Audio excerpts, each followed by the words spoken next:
চাঁপাইনবাবগঞ্জের নাচলে উপমহাদেশের প্রাচীনতম রাজনৈতিক দল বাংলাদেশ আওয়ামী লীগের ৭৫তম প্রতিষ্ঠাবার্ষিকী পালিত হয়েছে।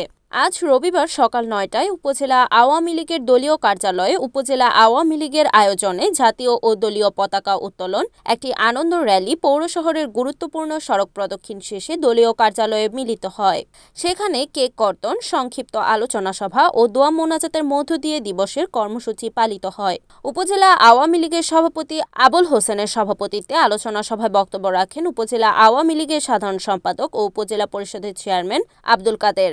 এই সময় উপজেলা, ইউনিয়ন ও ওয়ার্ড পর্যায়ের নেতাকর্মী ও অঙ্গ সহযোগী সংগঠনের নেতাকর্মীগণ উপস্থিত ছিলেন।